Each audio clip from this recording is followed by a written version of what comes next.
Hola a todos. En el video de hoy vamos a hablar sobre la teoría del particularismo.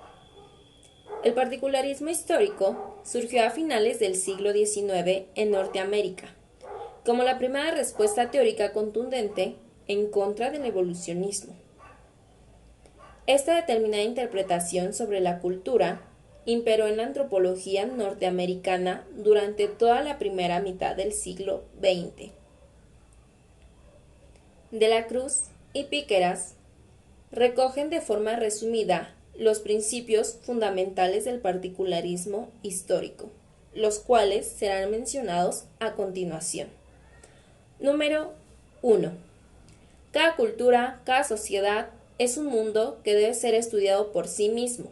Más allá de generalizaciones, hay una fuerte reacción contra el evolucionismo y contra el procedimiento comparativo. Número 2. Además, por encima de la preocupación de cómo las culturas han llegado a ser lo que son, quienes las estudian también deben interesarse por su manifestación actual. Número 3. Pone todo el énfasis en la visión EMIC.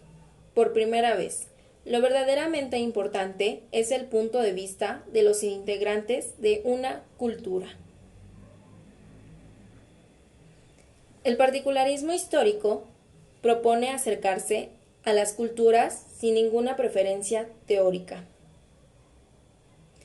Se realizó así un importante esfuerzo por recoger y registrar un gran número de datos sobre diversas culturas, tanto que a menudo aquellos datos etnográficos resultaban poco manejables, debido a la gran cantidad de ellos.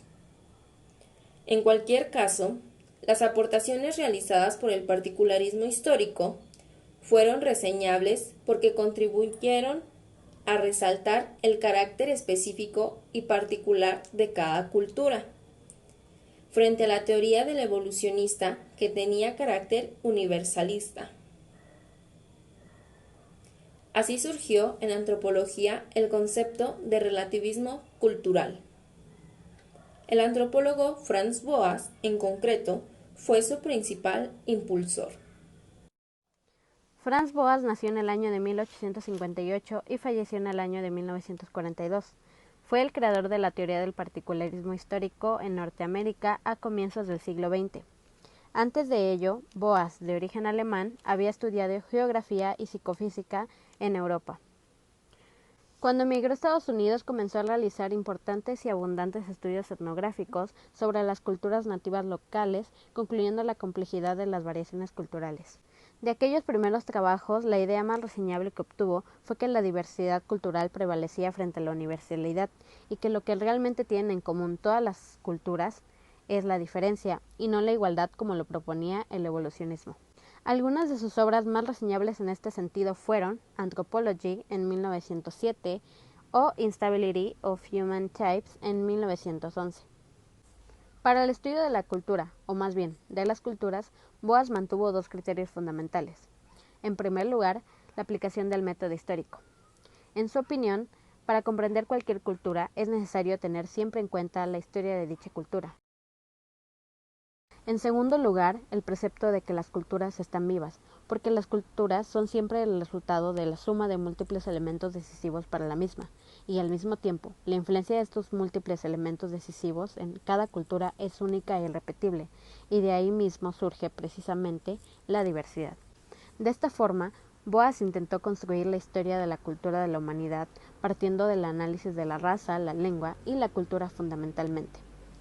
En este sentido, mantenía en sus trabajos una perspectiva holística, puesto que lo que él realmente planteaba era el estudio de la complejidad y la diversidad humana. Podemos sintetizar todo el tema de la siguiente manera. Boas no se caracterizó en formular una teoría sistemática sobre la cultura. Sin embargo, en todas sus obras se recogen los preceptos básicos del particularismo histórico que Rossi y O'Higgins sintetizan de la siguiente manera. Las culturas se componen de elementos recogidos de otras culturas, pero adaptadas a un nuevo contexto. Las condiciones geográficas y físicas no son determinantes en la cultura, solo representan factores condicionantes de la misma. La cultura no surge para responder a las necesidades orgánicas de las personas. La cultura no es el resultado del desarrollo del pensamiento. Por el contrario, surge como resultado de la organización social y el proceso histórico. La historia de la cultura, en definitiva, es el resultado de las relaciones y los préstamos entre los pueblos y las sociedades. Los elementos tomados en préstamo se modifican según el nuevo contexto, surgiendo así una nueva característica cultural.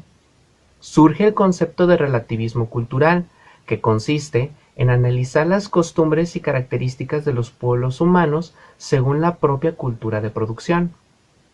En este último término, el de relativismo cultural, fue la mayor aportación teórica realizada por el particularismo histórico a la antropología. Con él, Boas denunció la perspectiva etnocéntrica, que esta disciplina había mantenido desde sus inicios hasta entonces, proponiendo, por el contrario, una nueva actitud y forma de entender la diversidad humana. Para ello, había que dejar de entender la cultura como un ente estático y analizarla, por el contrario, como algo que es dinámico.